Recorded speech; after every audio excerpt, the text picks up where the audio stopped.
A lo largo de todo este tiempo que Dios nos permite ministrar en este lugar, Puente Piedra, hay algo que ha ido marcando constantemente mi corazón. Es poder ver a Dios actuando en medio de nuestras limitaciones, insistiendo e insistiendo con su gracia, con su misericordia, en medio de errores, decisiones que probablemente no fueron las más sabias, y en medio de las contradicciones mismas que surgen dentro de lo que es el ser humano, o lo que el mismo ser humano, a pesar de su redención, significa. Pero lo que surge en todo esto y lo que marca bastante mi corazón como pastor, ya lo he dicho, es su gracia y su misericordia entre nosotros. Dios ha ido siendo fiel a lo largo de toda esta visión. Estamos a meses de terminar nuestra visión. Conversaba hoy con Nagda, que veía después de tiempo, y Nagda me decía, cuando lanzamos la visión en el 2009, nos parecía tan, pero tan lejano poder llegar al 2019.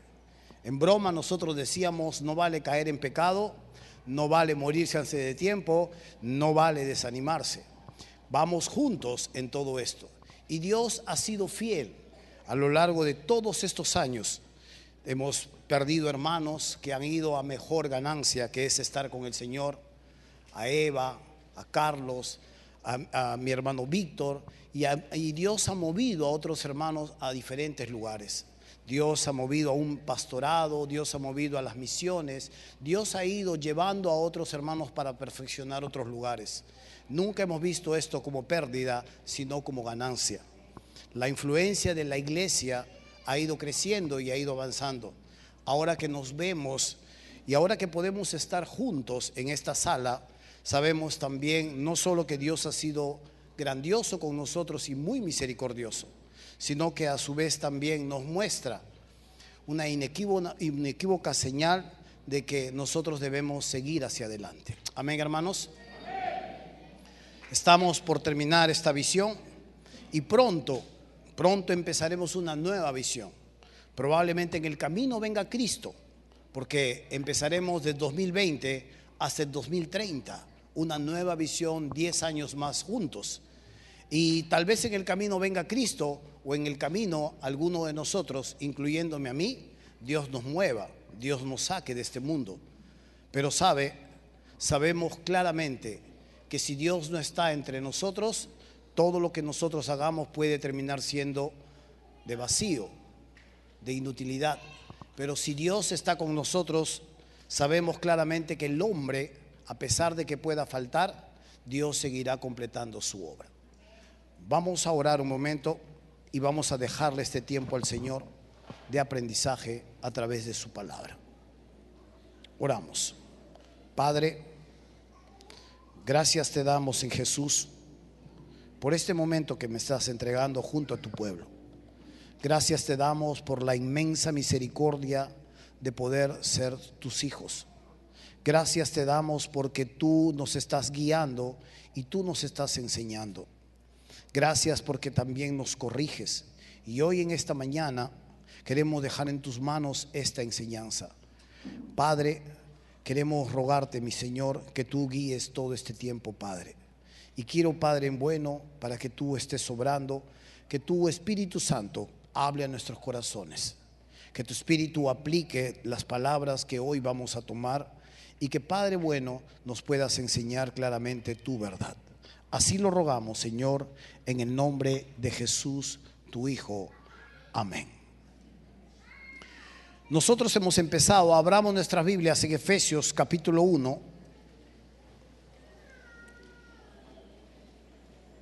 Efesios capítulo 1 y capítulo 2. Es la carta que nosotros hemos estado desarrollando a lo largo de estos 3 domingos. Y el día de hoy no será una excepción. Hoy estaremos completando esta enseñanza en la carta a los Efesios.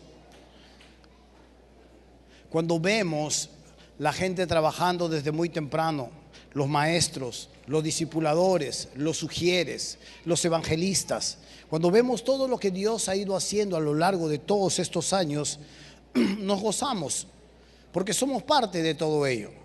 Y aunque esto no siempre fue una realidad en nuestras vidas, Porque cuando usted mira la carta a los Efesios en el capítulo 2, se va a dar cuenta que antes éramos esclavos del pecado. Estábamos muertos en nuestros delitos, estábamos muertos en nuestros pecados y éramos por naturaleza hijos de ira, hijos de desobediencia. La Biblia nos enseña que le dábamos la espalda a Dios. Dios no era alguien que estaba en nuestros planes. Es la idea. La idea es que Dios era un ser ajeno a nuestras vidas. Pero sabe, no solo es eso, sino que a su vez también teníamos otro tipo de paternidad. Ahora nosotros podemos decirle a nuestro Padre, papito, Padre, o como usted quiera llamarle a nuestro Padre Celestial. Pero antes, de espaldas a Él, no lo podíamos hacer. Nuestro padre era el diablo. Lo quiera o no reconocer, si Dios no es su padre, la otra persona que existe sobre este universo y que puede ser su padre es el diablo. Usted no es hijo ni del papa, ni de la monja, ni del cura, ni del pastor. O es de Dios o es del diablo. No hay otra. Y esta era la cuestión de cómo antes andábamos. Andábamos de esta manera, dándole la espalda a Dios, y nuestra propia agenda, o la agenda que nosotros nos desenvolvíamos para el día a día, era nuestra propia vida, guiados por nuestros propios impulsos. Lo que mejor nos parecía era lo que tomábamos. Pero sabe, algo sucedió. La Biblia dice que estando nosotros muertos en nuestros delitos y pecados, Dios, que es exuberante y rico en misericordia, por su gran amor con que nos amó, aún estando nosotros muertos en pecados, nos dio vida juntamente con Cristo. Y esto simple y llanamente fue por gracia. Dios operó en nosotros con el mismo poder que operó para resucitar a su Hijo y quitarlo de la muerte. Ese mismo poder opera aún en nuestros días y nos deja muy en claro que no es por nuestros méritos ni es por nuestro esfuerzo que mantenemos nuestra vigencia delante de Dios. Es por gracia. Y por gracia fuimos salvados, y su gracia nos sostiene día a día a lo largo de nuestro desarrollo vivencial. Esta es la verdad. Ninguno de nosotros puede jactarse y sacar pecho y decir: yo no necesito de la gracia de Dios porque soy lo suficientemente moral para que las cosas me vayan bien. Yo no necesito de la gracia de Dios para que a mí me vaya de tal manera que yo no necesito de una oportunidad de Dios. Yo sé lo que tengo que hacer y no le voy a fallar a Dios. Mentira. Todos necesitamos de la misericordia y de la gracia de Dios. Y cuando empezamos a jactarnos y a levantar nuestra cabeza, somos humillados. Esa es la verdad. Y aquí nosotros vamos caminando seguros en Cristo, rumbo hacia la eternidad. Y aunque ahora nosotros vamos afrontando situaciones distintas, la Biblia nos enseña que en algún momento vamos a ser transformados. Este cuerpo que se deteriora, que se enferma, este cuerpo que de alguna manera tiene limitaciones, este cuerpo que se cansa, que se agota, que necesita ser alimentado, este cuerpo será transformado a la imagen y semejanza de aquel que resucitó. ¿Sabe? Es hermoso poder ver que su gracia ha sido constante en medio de nuestras vidas. Pero tenemos que entender una gran verdad: nosotros no somos las estrellas. Y aunque podamos hablar bastante de cuánto amor Dios nos muestra, que es una gran verdad, nosotros tenemos que entender que hay un objetivo principal en todo esto. Cuando usted entiende la Biblia y la vida cristiana de esta manera, su cosmovisión y su paradigma cambia. Porque entender la Biblia y entender la vida cristiana pensando que usted es la estrella en todo el desarrollo de lo que Dios hace en la historia, es perdernos muchas veces todo lo amplio de lo que Dios está haciendo en medio de este mundo. La Biblia aquí en Efesios capítulo 1, versículo 10 dice: de reunir todas las cosas en Cristo.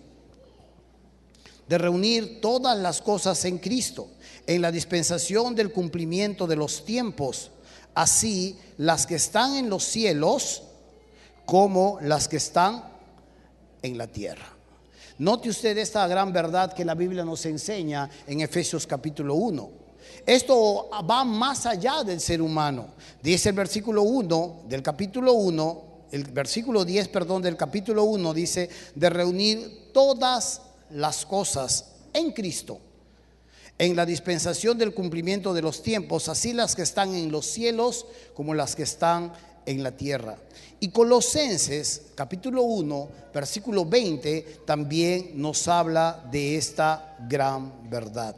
Por cuanto agradó al Padre, dice el texto, que en Él, o sea en Cristo, habitase toda plenitud, y por medio de Él, o sea en Cristo, reconciliar consigo todas las cosas, así las que están en la tierra, estamos hablando de los seres humanos, como las que están en los cielos, estamos hablando de las principales potestades, de criaturas celestiales, haciendo la paz mediante la sangre de su cruz. Este propósito, este objetivo primordial de Dios de mandar a su Hijo a la tierra a expiar, a pagar, a redimir por nuestros pecados, va más allá de solamente sacar al hombre de que no vaya al infierno. No es toda la historia. Ese es solamente un 20 o un 30% de la historia. Cuando hacemos esta labor solo pensando en que el hombre no debe irse al infierno, nos perdemos de vista todo el panorama. Y el panorama es mucho más complejo, el panorama es mucho más grande. Dios no solo está pensando en sus criaturas que Él ha creado, que las hizo inocentes, limpias en su corazón y que se deterioraron y se echaron a perder. Dios también está pensando en todas sus criaturas celestiales. Dios está pensando en el cosmos. Dios está pensando en la creación. Dios no solo está pensando en un grupo nutrido o selecto y limitado.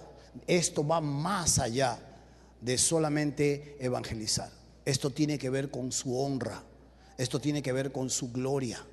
Su honra, su nombre fue pisoteado y en el huerto del Edén fue entregado a su enemigo. Su honra fue quitada y los que deshonramos a este Dios benigno le dimos la espalda y Él tiró para atrás en su misericordia y en su amor toda esta ofensa, todo este oprobio, y envió a buscarnos con un precio muy alto. Por eso es que nosotros nos gozamos de cómo debemos comprender nuestra salvación. ¿Cómo podemos ver la salvación que Dios ha hecho? ¿Sabe? La salvación está más allá de lo que hoy en este momento es decirle: recibe a Cristo como tu Señor y como tu Salvador. Esto es más complejo. Esto viene desde la eternidad hasta la eternidad. Cuando uno mira, se va a dar cuenta que la Trinidad, la trinadeidad ha estado trabajando y trabaja aún en este tiempo en la salvación. Cuando uno mira, por ejemplo, en el capítulo 1, versículo 3 dice: bendito sea el Dios y Padre de nuestro Señor Jesucristo, que nos bendijo con toda bendición espiritual en los lugares celestiales en Cristo, según nos escogió en Él antes de la fundación del mundo, para que fuésemos santos y sin mancha delante de Él, en amor, habiéndonos predestinado para ser adoptados hijos suyos por medio de Jesucristo, según el puro afecto de su voluntad. Este es el papel del Padre. Cuando usted mira el papel del Padre nos bendijo, nos salvó, porque primero nos escogió. Antes que nosotros pudiésemos haber caído, antes que nosotros pudiésemos haber de alguna manera ofendido a Dios, Dios ya primero nos había escogido. Luego dice el versículo 4 que en amor nos había predestinado para ser adoptados hijos suyos. Y uno puede ver cómo Dios ha ido actuando. Dios el Padre no solamente nos escogió antes de que el mundo fuese creado, sino que a su vez Él llevó a cabo este proceso de adopción en nuestras vidas. ¿Sabe? Tendríamos que hablar un poco acerca de esta palabra adopción. En el imperio romano o en la cultura greco-romana de los tiempos de Pablo, de los tiempos de Jesús, existía algo que nosotros llamamos los libertos y los adoptados. Los libertos, habían como 6 millones de esclavos en el imperio romano. Estos esclavos no eran vistos como personas, eran vistos como cosas. No tenían derecho, no tenían vida, no tenían nada que reclamar, eran cosas, así se les veía. Para que ellos pudiesen ser libres, ellos tenían que pagar una cifra muy alta.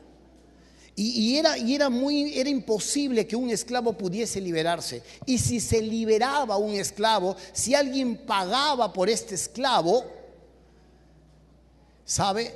La sociedad lo miraba mal, no lo miraba bien. Cuando este esclavo podía dejar su estigma, su vergüenza, porque aunque era un esclavo, la gente sabía, o era un ex esclavo, la gente sabía que era una cosa. Este ha sido una cosa, este ha sido un mueble, este ha sido una cómoda, este ha sido para trancar mi puerta en este lugar, o este ha sido para que yo me lave mis pies. No era nada.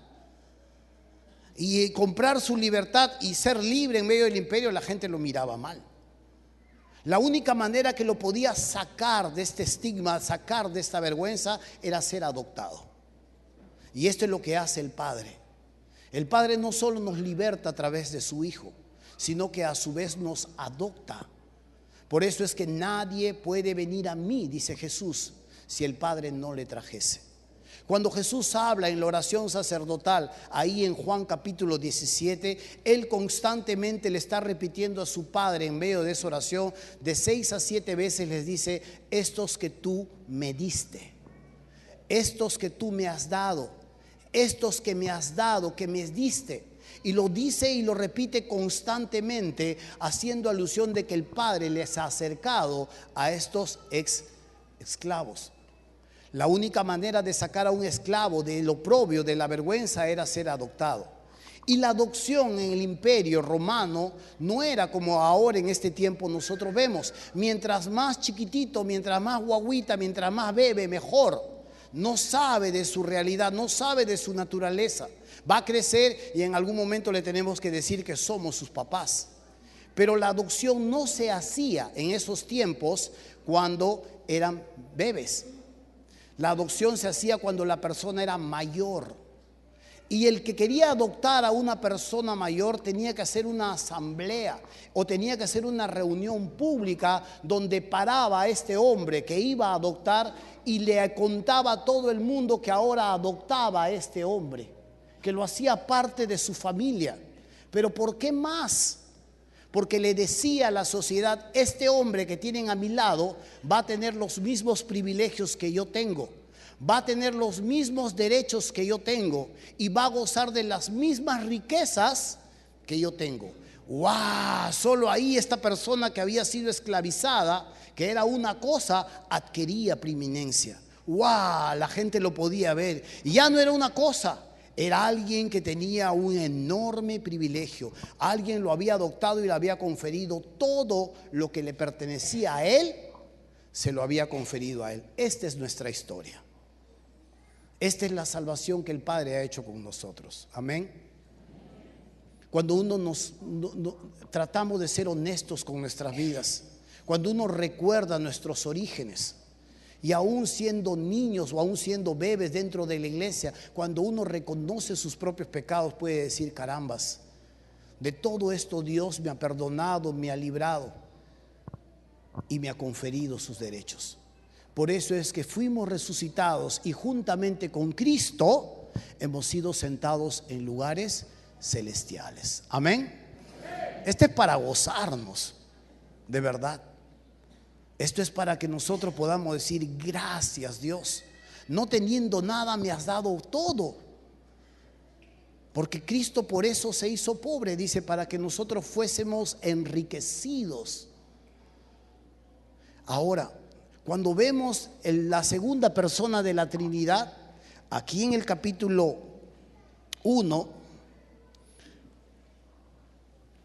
versículo 7, dice: en quien, o sea en Cristo, tenemos redención por su sangre, el perdón de pecados según las riquezas de su gracia, que hizo sobreabundar para con nosotros en toda sabiduría e inteligencia, dándonos a conocer el misterio de su voluntad, según su beneplácito, el cual se había propuesto en sí mismo, de reunir todas las cosas en Cristo, en la dispensación del cumplimiento de los tiempos, así las que están en los cielos como las que están en la tierra. En Él asimismo tuvimos herencia, lo que les decía hace un momento, habiendo sido predestinados conforme al propósito del que hace todas las cosas según el designio de su voluntad.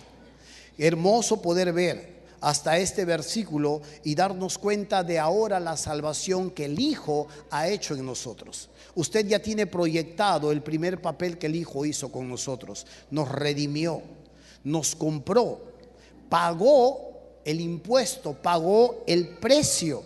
Este precio era un lutrón, algo muy elevado para liberar a alguien. Por eso es que el precio que Él pagó en la cruz fue su sangre. No había un precio más elevado dentro de todo el plan de Dios que pudiese ser pagado para equilibrar o acallar la justicia de Dios por su santidad, por nuestros pecados. Porque su justicia, su santidad exigía un pago. Y para que Cristo pudiese acallar, parar la justicia de Dios, y a su vez también dejar que el amor que Dios sentía hacia nosotros brote, Él pagó un alto precio. Hagamos un ejemplo. Es como su hijo. Usted ama a su hijo intensamente, pero si su hijo usted lo ve que está constantemente robándole de la cartera, usted va a tener que tomar una decisión. Un mal padre le puede decir: déjalo, ya se le pasará. Pero no se le va a pasar si usted no le estorba el camino. Él tiene que aprender que eso no es correcto. Entonces, su justicia dice: él tiene que ser disciplinado, debe ser castigado. Y entonces, pero en su amor usted dice: ay, pobrecito, sus nalguitas son tan chiquititas, son tan blanquitas que me da pena darle un chicotazo en el trasero. Su amor está por un lado y por el otro lado está su justicia. ¿Qué hace entonces? Agarra a su esposo y a su esposo usted le da los chicotazos. ¿Podría ser así? Podría ser así. Es lo que hizo el padre. Tomó a su hijo y su hijo pagó tu deuda y mi deuda. Él pagó el impuesto, él pagó el precio alto de liberar a un esclavo. No lo pagaste tú. Porque si tú y yo lo hubiéramos pagado, no estaríamos sentados acá. Y es más, si probablemente tú nos estás visitando, es tiempo de que escuches este mensaje. Que no, esto no se trata de religiones. Esto se trata de un relato que viene desde el principio de la creación, mucho más antes de que este planeta existiera. Y esto es lo que hizo el Hijo. El Hijo nos salvó porque nos rescató, nos sacó de nuestra condición. Y lo segundo que hizo fue que nos convirtió en herederos. Nos heredó todo lo que es de Él. Todo esto ahora ha pasado hacia Él. Por tanto, hermano mío, necesitamos entender solo esta frase. Dios el Hijo, Jesús, es el regalo de amor del Padre hacia nosotros. Ese es el regalo que Él nos ha entregado a nosotros, el Hijo. Pero el regalo de amor hacia su Hijo somos nosotros. Es hermoso ver cómo el Padre Celestial nos ha unido. Usted es el regalo para Jesús y Jesús es el regalo para nosotros. Y es por eso que ese mismo poder que ha operado resucitando a su Hijo, que nos dio vida, nos resucitó y nos ha sentado en los lugares celestiales, es lo mismo que está sucediendo entre nosotros. Es cuestión de tiempo en el que usted y yo pasemos delante del Señor. Y el último personaje dentro de lo que es la salvación tiene que ver con el Espíritu Santo. Dice en el versículo 12: a fin de que seamos para alabanza de su gloria, nosotros los que primeramente esperábamos en Cristo. En Él, o sea en Cristo, también vosotros, habiendo oído la palabra de verdad, el evangelio de vuestra salvación, y habiendo creído en él, fuisteis sellados con el Espíritu Santo de la promesa, que es las arras de nuestra herencia hasta la redención de la posesión adquirida. Hasta la redención de la posesión adquirida. Lo que Dios adquirió, va a llegar el momento hasta que esto finalmente cobre su nueva vida, su nueva forma. Lo que hablamos de la iglesia en el futuro. Dos cosas el Espíritu ha hecho aquí en este pasaje con nosotros. Lo primero que usted puede ver, dice el versículo 13, que fuimos sellados. El ser sellados por Dios implica propiedad. Este sello que Dios hace con nosotros implica propiedad. Dios me ha sellado, Dios me ha hecho su propiedad. ¿Qué implica que yo sea propiedad de Dios? Seguridad, cercanía. Por eso es que usted y yo no le tenemos que tener miedo al diablo. El diablo no puede hacer nada con nosotros. Hay un falso concepto del diablo. Si el diablo viene y me turba y me saca de la casa y me incendia, nada puede hacer el diablo con los hijos de Dios. Si es que Dios no le da permiso limitado para que haga algo con nosotros, el diablo no puede hacer nada, porque somos propiedad de él, nos ha sellado. Este sello indica un límite. Los romanos, cuando introdujeron el cuerpo de Jesús y cerraron la piedra, pusieron un sello. Nadie podía entrar y nadie podía salir. Este era un sello que solo se rompería en un determinado momento. Cuando Dios, Espíritu Santo, vino a nuestra vida, es el momento que nosotros recibimos a Jesús, nos rendimos ante Él, Dios nos ha sellado. Y es por eso que tampoco usted y yo perdemos la salvación, porque es un sello perenne, eterno en nuestros corazones. Y lo segundo que usted puede ver, versículo 14 dice que es las arras de nuestra herencia. Arras de nuestra herencia. ¿Qué significa arras? Cuando nosotros compramos el terreno de la iglesia o estábamos en plena negociación, nosotros le dijimos a la dueña, para que nadie más lo compre, queremos darle unas arras. ¿De cuánto es las arras? Ella dijo, podríamos estar hablando de un porcentaje.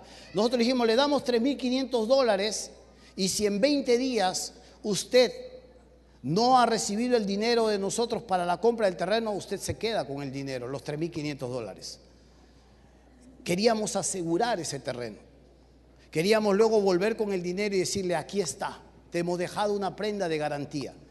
El Espíritu Santo es nuestra prenda de garantía antes de que nosotros pasemos a la eternidad y tengamos todo lo que nos pertenece como hijos adoptados.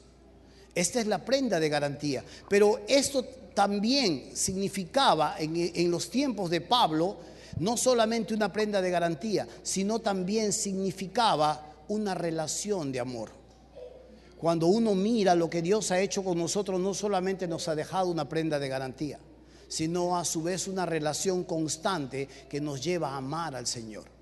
El Espíritu Santo está obrando en medio de nuestras vidas y está llevando su labor en medio de nuestra existencia. Esto es lo que Dios ha hecho a lo largo de nuestra existencia. ¿Cuál es esa motivación principal? ¿Por qué Dios lo ha hecho? Ahora, mire usted el versículo 6, hablando del Padre. Aquí están hablando del Padre y cerrando la idea del Padre. Y dice, desde el versículo 5, en amor, habiéndonos predestinado para ser adoptados hijos tuyos por medio de Jesucristo, según el puro afecto de su voluntad. Para, dice, propósito, alabanza de la gloria de su gracia. Versículo 1, capítulo 1, versículo 6 dice, para alabanza de la gloria de su gracia. El versículo 12, están hablando del Hijo ahora. Y dice el versículo 12, a fin de que seamos para alabanza de su gloria. Y el versículo 14, hablando del Espíritu Santo, dice que es las arras de nuestra herencia hasta la redención de la posesión adquirida para el propósito, alabanza de su gloria. Esta es la motivación principal de Dios, su honra, su gloria. Cuando nosotros estamos sintonizados, cuando nosotros estamos alineados a esta gran verdad que la Biblia nos enseña, nos queda solamente disfrutar del Señor de todo aspecto. Dios está trabajando para su gloria. A menudo tememos que la idea de que Dios salva a los pecadores porque les tiene lástima puede ser algo que a veces viene a nuestras vidas. O a veces pensamos que Dios salva a la gente para que no se vaya al infierno. Eso es lo que muchas veces lo escuchamos. Hágalo, me voy a tal lugar porque no quiero que la gente muera sin Cristo. Y a veces esto puede ser una buena motivación, pero incompleta.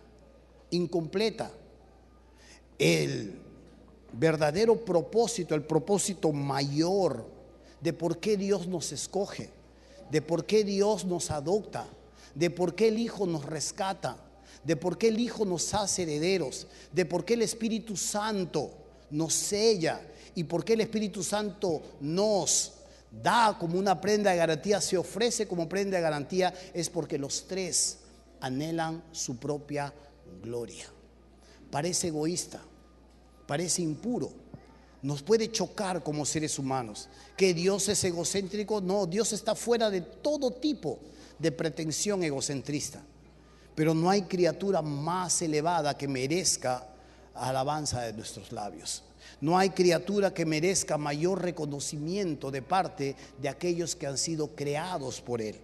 Él merece todo nuestro reconocimiento, Él merece toda nuestra alabanza, Él merece todo nuestro esfuerzo y sacrificio. ¿Ha visto el video? Hay gente que probablemente usted no sabía que desde las 6 de la mañana o 5:30 a veces de la mañana ya están trabajando. Hay gente que ha estado aquí 3 días antes de que usted pueda sentarse en esa silla.